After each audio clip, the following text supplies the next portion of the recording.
बिस्मिल्लाहिर्रहमानिर्रहीम अस्सलाम वालेकुम।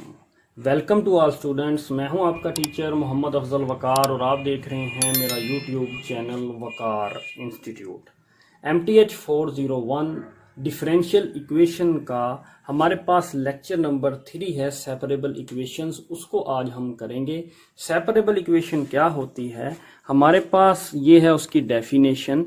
The differential equation of the form, अगर हमारे पास इस फॉर्म में एक डिफरेंशियल इक्वेशन होगी, क्या आप देखते हैं कि यहाँ पे जो एक फंक्शन है वो दो वेरिएबल्स पे मुश्तमिल है, x और y, इज कॉल्ड सेपरेबल। ये तब सेपरेबल कहलाएगी ये differential equation if it can be written in the form, अगर आप इसको इस फॉर्म में लिख सकते हैं, यानी dy/dx। अगर आप x वेरिएबल्स को अलग फैक्टर बना के लिख दें और g ऑफ y को आप अलग फैक्टर बना के लिख दें, तो अगर आप इनको सेपरेट कर सकेंगे तो ये जो है फिर आपकी ये जो फॉर्म है ये डिफरेंशियल इक्वेशन कहलाएगी।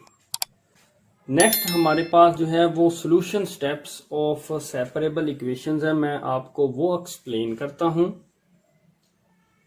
हमारे पास solution steps of separable equations हैं, हम वो देखते हैं। To solve a separable equations we perform the following steps. तो हमारे पास जो फर्स्ट स्टेप्स है वो क्या है, वो ये है कि we solve the equation gy। जो आपके पास ऊपर इक्वेशन है मैं आपको शो करवाता हूँ, ये है हमारे पास एक इक्वेशन। तो इसमें जो है gy जो है इसको आपने क्या करना है, आपने इज इक्वल टू 0 रख देना है। इसको अगर आप इक्वल टू 0 रख के इसको आप सोल्व करते हैं तो आपके पास जो सोल्यूशन आता है उसको हम क्या कहते हैं, कांस्टेंट सॉल्यूशन कहते हैं ऑफ द इक्वेशन। तो देन हमारे पास जो नेक्स्ट स्टेप है, step number 2, for non constant solution we write the equation in the form. हमारे पास जो ये इक्वेशन है जो सेपरेबल इक्वेशन कहलाती है, वो आपने क्या करना है, आपने dy ओवर gy यानी y वाली टर्म एक साइड पे कर लेनी है और x वाली टर्म्स एक साइड पे करके देन आपने क्या ले लेना है, उनका इंटीग्रेशन ले लेना है। तो देन फिर आपको सॉल्यूशन ऑब्टेन्ड हो जाएगा जिसमें gy is equal to hx plus C, यानी g of y is equal to h of x plus C. यानी आपने जो c है यानी ऑर्बिट्ररी कांस्टेंट जो है वो आपने x वाली जो है उस सॉल्यूशन के साथ लगाना है। नेक्स्ट हमारे पास ये थर्ड स्टेप है, we list the entire constant and the non constant solution to avoid repetition. ये एक इम्पोर्टेंट जो है स्टेप है, मैं आपको बोर्ड पे एक्सप्लेन करूंगा। ये हमारे पास 4 है। If you are given an initial value problem use the initial condition to find the particular solution. तो अगर हमारे पास इनिशियल वैल्यू प्रॉब्लम है तो हम इनिशियल कंडीशन को इस्तेमाल करते हुए पार्टिकल सॉल्यूशन जो है वो फाइंड करेंगे। तो ये हमारे पास नोट करने के कुछ 3 स्टेप्स हैं।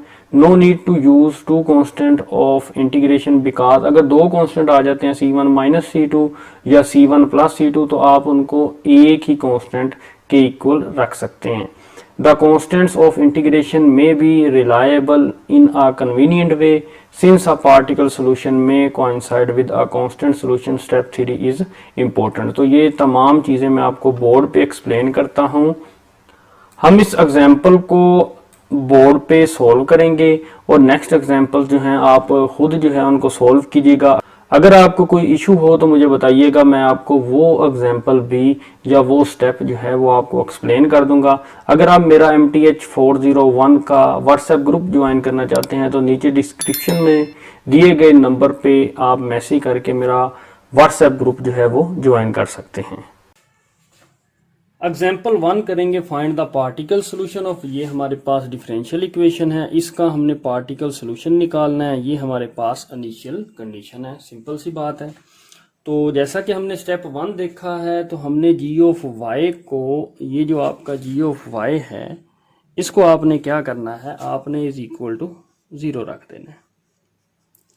तो g ऑफ y है हमारे पास y² minus 1 is equal to 0, तो -1 उधर जाएगा +1 हो जाएगा।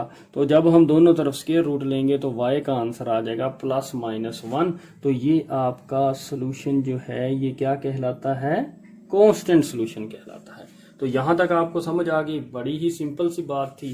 तो नेक्स्ट हमने क्या करना है, रीराइट द इक्वेशन। हमने इस डिफरेंशियल इक्वेशन को देखना है क्या ये सेपरेबल फॉर्म में लिखी जाएगी, जी लिखी जाएगी। ये डी वाई है, ये वाई स्क्र माइनस 1 इधर आके डिवाइड हो जाएगा तो ये बन जाएगा, और ये डी एक्स इधर डिवाइड हो रहा है उधर जाके ऊपर मल्टीप्लाई हो जाएगा तो डी एक्स बाय एक्स जो है ये फॉर्म बन जाएगी। तो ये सेपरेबल फॉर्म है। तो ये दोनों जो हैं सेपरेबल हो गए, जो आपके यहां पे दी गए हैं H of X and G of Y. Then हमने इस डिफरेंशियल इक्वेशन को सॉल्व करना है। Resolve into partial fraction and integrating we obtained. तो हमने दोनों तरफ इंटीग्रेशन लेनी होती है। जब वह सेपरेबल फॉर्म बन जाती है उसके बाद हमने क्या करना होता है, इंटीग्रेशन लेनी होती है ऑन बोथ साइड्स। हमने इंटीग्रेशन तो ले ली, लेकिन इसकी इंटीग्रेशन जो है वो बाय पार्शियल फ्रैक्शन हम फाइंड कर सकते हैं। हमने बाय पार्शियल फ्रैक्शन जो है मैं आपको यहाँ पे एक्सप्लेन कर देता हूँ। 1 ओवर वाई स्क्र माइनस 1 जो है हम उसको ऐसे लिखते थे a ओवर वाई प्लस 1 लिख दें या plus b over y minus 1। तो ये आपकी पार्शियल फ्रैक्शन होगी। जब आप a और b की कीमत निकालेंगे तो आपके पास ये जो है फॉर्म हासिल हो जाएगी। तो उम्मीद करता हूँ कि ये आपको स्टेप समझ आ गया होगा। देन हमने क्या करना है, इंटीग्रेशन को अंदर ले गया हूँ, डी वाई को अंदर ले गया हूँ, इंटीग्रेशन लेके देखा है तो इसका integration nature log y minus 1 है, क्योंकि नीचे वाली रकम का अगर डेरिवेटिव ऊपर मौजूद हो तो वो इंटीग्रेशन क्या हो जाता है, नेचर लॉग नीचे वाली रकम। तो ये वही है। ऐसे ही नेचर लॉग x। तो जब हमने इनका इंटीग्रेशन ले लिया तो देन हमने यहाँ पे क्या ऐड कर देना है, एक आर्बिट्रेरी कांस्टेंट c। तो हम लॉगरिथम का दूसरा कानून यानी सिंगल लॉगरिथम को जानते हैं, nature log y minus 1 over y plus 1। ये सिंगल लॉगरिथम में जब लिखना होता है तो अगर माइनस हो रही हों रकमें तो हम उनको क्या कर देते हैं, डिवाइड कर देते हैं। तो यहां तक आपको समझ आ गई होगी। थर्ड स्टेप है the solution of the given differential equation are. तो हमारे पास दो सॉल्यूशन निकल आए, एक ये और एक ये वाला कांस्टेंट सॉल्यूशन। तो ये हमारे पास दो सॉल्यूशंस हैं। अब हमने क्या करना है, इस आर्बिट्रेरी कांस्टेंट की वैल्यू निकालनी।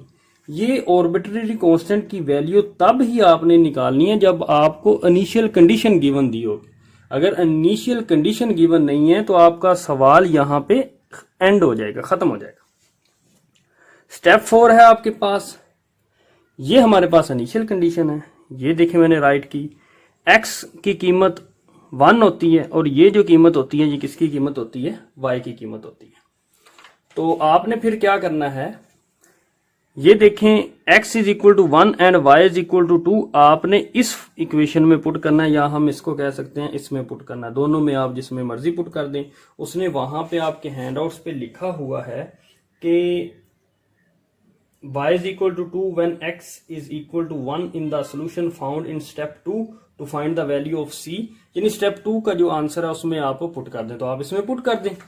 तो क्या है हमारे पास 1/2 नेचर लॉग y का वैल्यू है 2 minus 1 over 2 plus 1 is equal to nature log x की वैल्यू 1 है, 1 लिखी प्लस c। तो ये इसको सिंप्लीफाई किया, 1/2 nature log 2 minus 1 over 2 plus 1 3 is equal to nature log 1। जब आप कैलकुलेटर से फाइंड करेंगे तो आंसर आएगा 0 प्लस c। तो आंसर आ जाएगा c का, ये is equal to 1/2 nature log 1 over 3।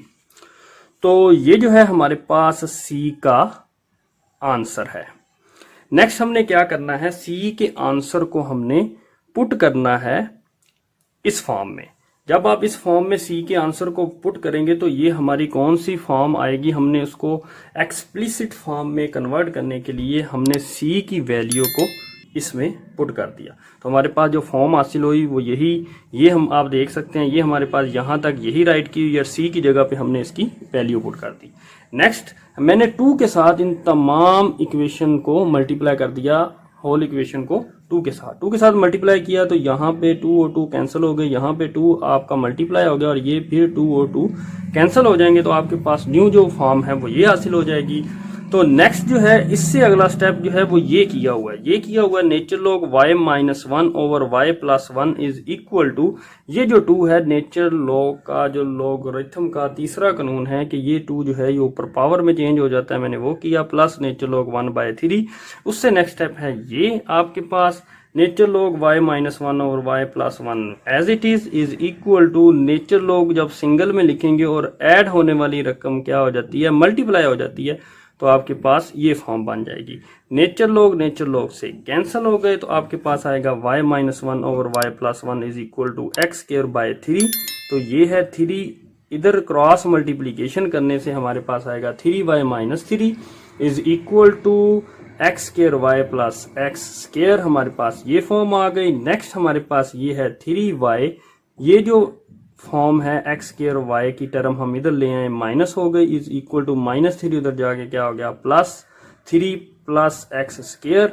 तो हमारे पास ये फॉर्म बन गई। हमने इस फॉर्म में से y को क्या लिया, कॉमन लिया, तो ये हमारे पास 3 माइनस एक्स स्क्वायर आ गया, ये उधर जाके डिवाइड हो गया। तो ये है हमारे पास एक्सप्लिसिट फॉर्म। उम्मीद करता हूं कि आज का लेक्चर आपको समझ आ गया होगा। For more video subscribe to my channel and stay tuned with the Waqar institute. Thank you.